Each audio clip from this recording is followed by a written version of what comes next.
Hello दोस्तों, आपका YouTube channel आर्य maths में आप सभी विद्यार्थियों का स्वागत है। जी हाँ, तो आपके बीच आज जो हम क्लास लेकर आए हैं, जो कि आपकी जो तैयारी चल रही है ऑफलाइन क्लास का, लगभग विद्यार्थियों से हमारा यही कहना है और हमारा सोच यही है कि जो भी कोचिंग ज्वाइन करके विद्यार्थी, जितने विद्यार्थी कोचिंग क्लासेस कर रहा है, वो सभी विद्यार्थी फर्स्ट चैप्टर से ही पढ़ रहा होगा। पहला चैप्टर से ही शुरू हुआ होगा उसका क्लासेज। मैथ का चैप्टर फर्स्ट है, जो वास्तविक संख्या जिसको रियल नंबर कहते हैं, पहला चैप्टर पढ़े होंगे। उसके बाद आपका आया होगा बहुपद, जिसको पोलिनोमियल कहते हैं, पोलिनोमियल पढ़े होंगे। पोलिनोमियल पढ़ने के बाद फिर दो चर वाले रैखिक समीकरण पढ़े होंगे। क्या? दो चर वाले रैखिक समीकरण पढ़े होंगे। तो हम आज आप लोगों के बीच कुछ क्वेश्चंस लेकर आए हैं। कुछ क्या, 2-3 पार्ट में होगा, 10-8 मिनट, 10 मिनट, 12 मिनट का वीडियो ऐसे ही कुछ होगा। वो सभी क्वेश्चंस जितने भी होगा, वो सभी क्वेश्चंस आप लगा दीजिएगा, तो आपका क्लास में जितने भी तैयारियां हैं, जो जो भी आपका सोच कहता है कि हमें कन्फ्यूजन है ऑब्जेक्टिव में, इसका ऑब्जेक्टिव नहीं हो पा रहा, बिल्कुल ये क्वेश्चन 10 से 12 क्वेश्चन जो ऑब्जेक्टिव का ये कर लीजिएगा, तो आपका सब्जेक्टिव भी कंप्लीट हो जाएगा, आपका ऑब्जेक्टिव भी कंप्लीट हो जाएगा। इसके जो भी क्वेश्चन है VVI क्वेश्चन है। कहने का मतलब है कि अगर दो चर वाले रैखिक समीकरण से एग्जाम में पूछा जाएगा, तो एक भी क्वेश्चन से आपसे नहीं छूटेगा, ये हमारा गारंटी है जी।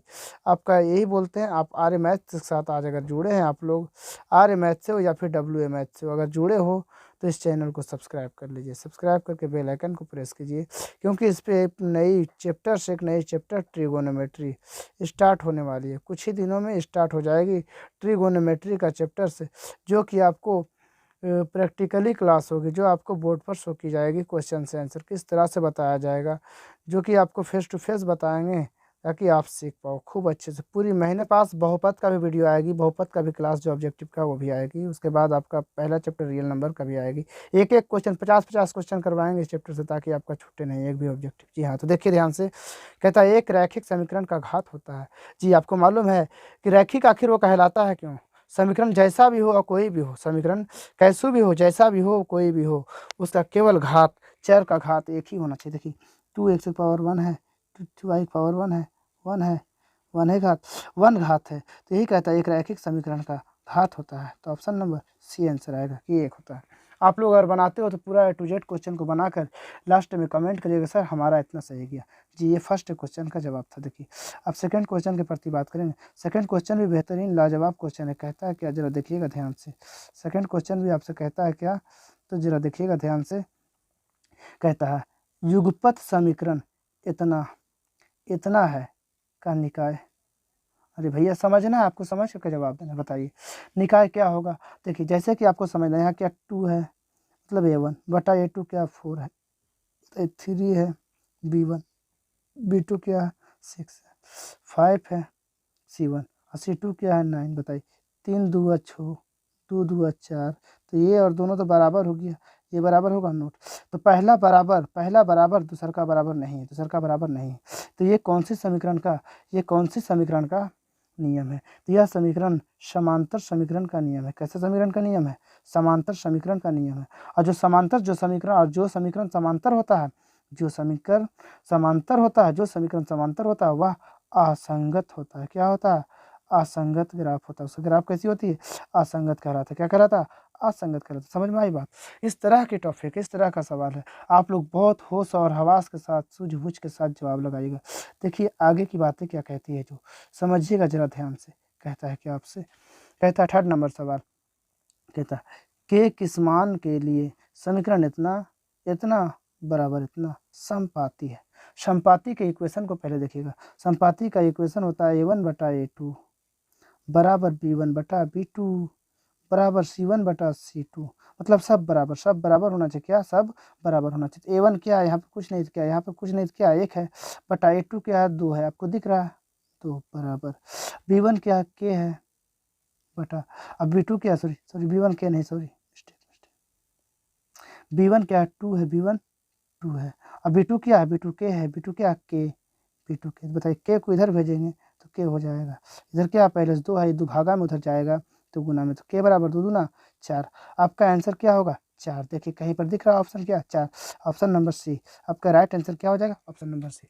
याद रखिएगा संपाती कहे तो A1 बटा A2 बराबर B1 बटा B2 बराबर C1 बटा C2, यानी तीनों ही बराबर होगा। तीनों क्या होगा? बराबर होगा। ये आपको समझ में आई बात? बिल्कुल समझ में आई होगी, हमें मालूम है। देखिए सवाल नंबर 4 कहता है कि आपसे बहुपद x 4x square minus 4x plus 1 के मूलों का गुणनफल होगा। देखिए मूल का गुणनफल क्या कहता है? शून्यांकों का गुणनफल कहता है। शून्यांकों का गुणनफल निकालने का एक तरीका, आपको डायरेक्ट एक फार्मूला मालूम होगा। क्या मालूम होगा आपको? डायरेक्ट एक फार्मूला मालूम होगा। शून्यांकों का गुणनफल बराबर फार्मूला होता है c/a। क्या होता है? c/a होता है। बताइए c का मान क्या है? c का मान केवल 1 है और a का मान क्या है? a का मान केवल 4 है। बताइए c की जगह पे 1 रखेंगे और a की जगह पे 4 रखेंगे, क्या आपका निकला? बताइए गुणनफल। शून्यांकों का गुणनफल क्या निकला? 1/4। तो कौन सा ऑप्शन आपका सही हो रहा है? यह जो सवाल है बहुपद से दिया गया। क्या किसी से दिया गया? बहुपद से। एक सवाल बहुपद का मैच कर चुका है, ठीक समझे। c/a जैसे ही कहते शून्यांकों का गुणनफल तो c/a, कहते शून्यांकों का योगफल निकालना, शून्यांकों का योगफल निकालना है तो -b/a। याद रखेंगे फॉर्मूला, याद रखेंगे फॉर्मूला, फॉर्मूला पर ही हिसाब बनेगा आपका ये सब, ठीक है। लाते हैं आपके बीच आगे के सवाल, ध्यान दीजिएगा आप लोग क्या कहती है सवाल आपसे। जी हाँ, बेहतरीन सवाल है जी, बिल्कुल परफेक्ट सवाल है, अच्छे सवाल है। देखिए कहता है कि आपसे सवाल कहती है आपसे, दो रैखिक समीकरणों के आलेख प्रतिच्छेद रेखाएं हैं, तब रैखिक समीकरण युग्म का। सुनिए पहले समझिए ध्यान से। दो रेखा देखो, जैसे में यह एक आलेख है, ये क्या आलेख है, ठीक। दो रैखिक समीकरण, एक समीकरण का रेखा इस तरह से गया, रैखिक मतलब सीधी रेखा, एक समीकरण का ग्राफ इस तरीके से गया। समीकरणों आलेख प्रतिच्छेदी, देखिए प्रतिच्छेदी मतलब एक रेखा इस तरफ से गुजर रहा, तो प्रतिच्छेद देखो इस बिंदु पे काटा, नहीं इस बिंदु पे काटा, इस बिंदु पे क्या किया? प्रतिच्छेद किया, प्रतिच्छेद किया। तब रैखिक समीकरण युग्म, तब रैखिक समीकरण युग्म का कितने, देखो युग्म का ऑप्शन ए कहता कोई हल नहीं, एक हल, दो हल, अनंत हल नहीं।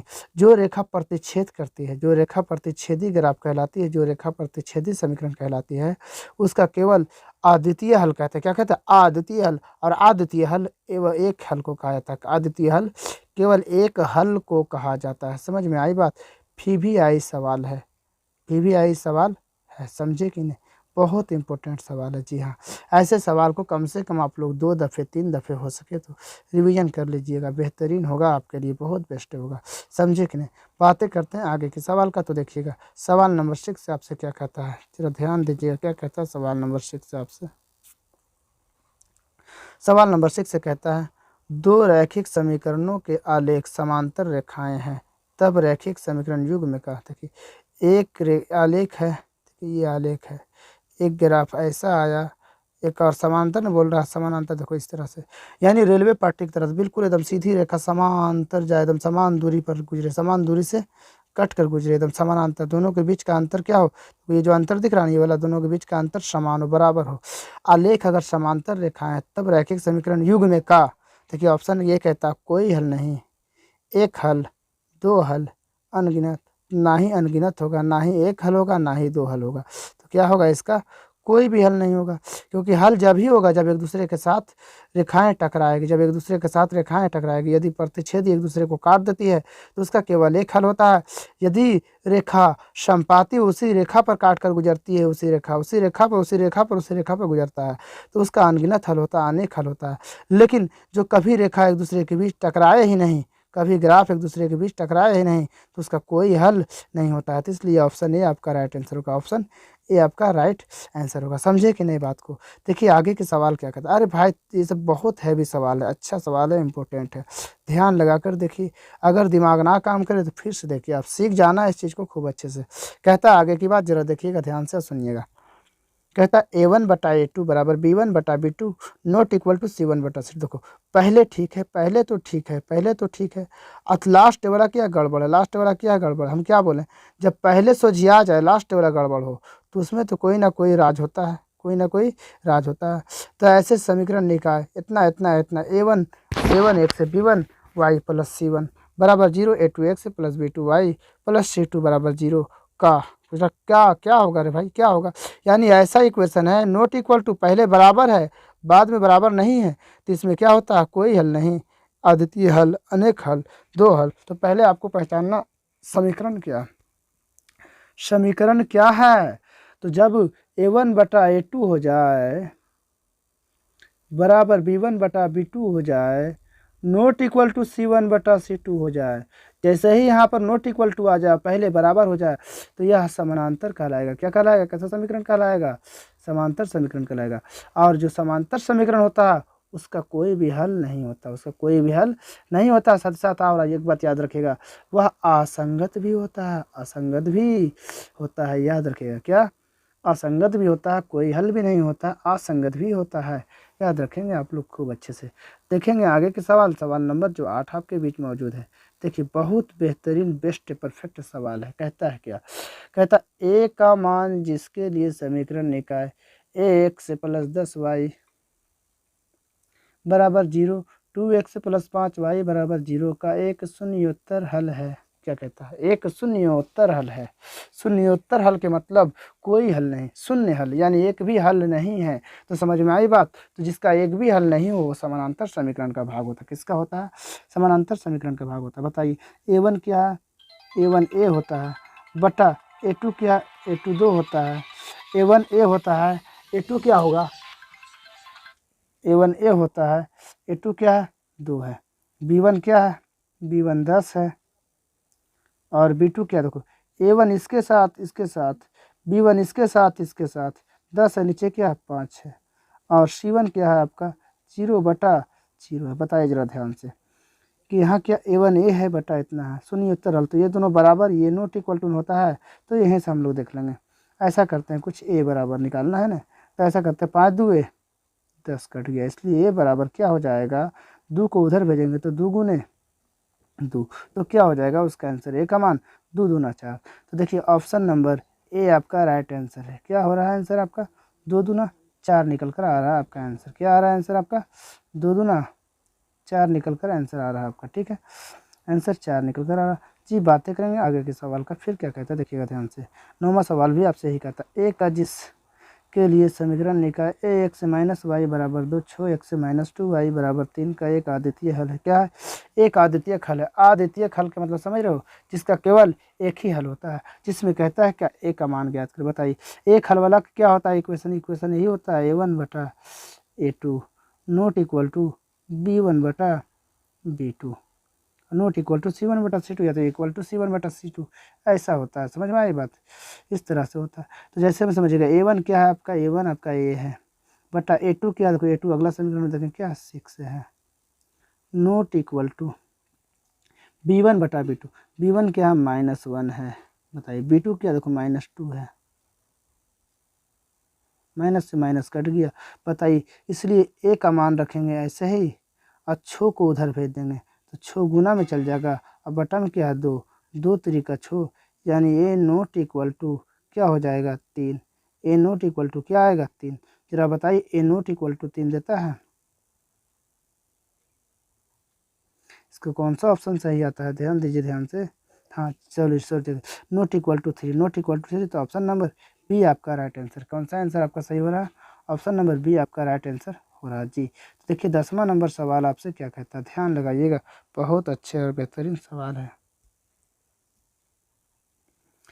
कहता है आपसे कि ए का मान जिसके लिए समीकरण निकाय 10x प्लस 5y बराबर a माइनस 5। फिर कहता है 2x प्लस 10y माइनस ए बराबर 0 के लिए अनगिनत हल, यानी अनेक हल है। अनेक हल है, बहुत सारा हल है, यानी कि संपाती है, यानी हर कोई बराबर, हर कुछ बराबर होना चाहिए। कहने का मतलब यही है। ठीक है, कहने का मतलब क्या है? यही चीज़ है बाबू। ध्यान दीजिएगा क्या हो जाएगा। ये इक्वेशन जो लिखा गया है और ये इक्वेशन जो लिखा गया, जरा ध्यान दीजिए। तो क्या है?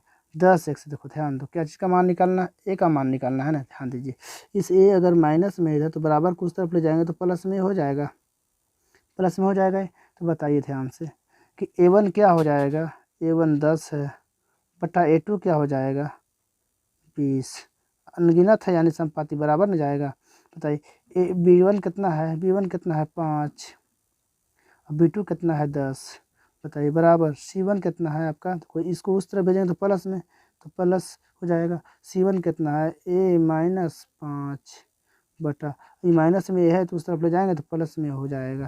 बताइए इसको आप छोड़ देंगे, ये दोनों के साथ कैलकुलेशन करेंगे। बताइए ध्यान से, 5 को उधर ले जाएंगे तो 5 ए हो जाएगा,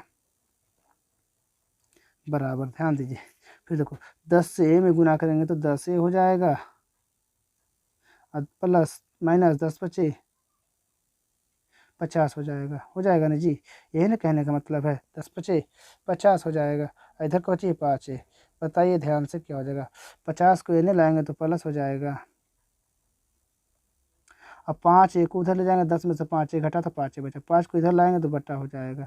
यानी इकट्ठे 5 दे हैं 50, यानी ए का मान क्या आएगा 10। देखिए ए का मान क्या आएगा 10। तो ऑप्शन नंबर बी आपका राइट आंसर हो जाएगा। क्या हो जाएगा 10 निकला आपका answer. Sorry sorry sorry sorry sorry यार, 10 नंबर सवाल का बताना जवाब जी। ये होगा option number C right answer. क्या होगा आंसर?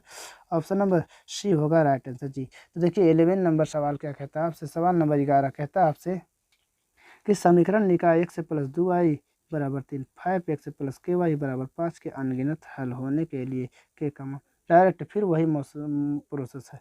ध्यान दीजिए x का मान क्या है, एक a1 का मान 1 है और a2 का मान 5 है। बताइए b1 का मान 2 है और b2 का मान k है। बताइए समझ में आई बात?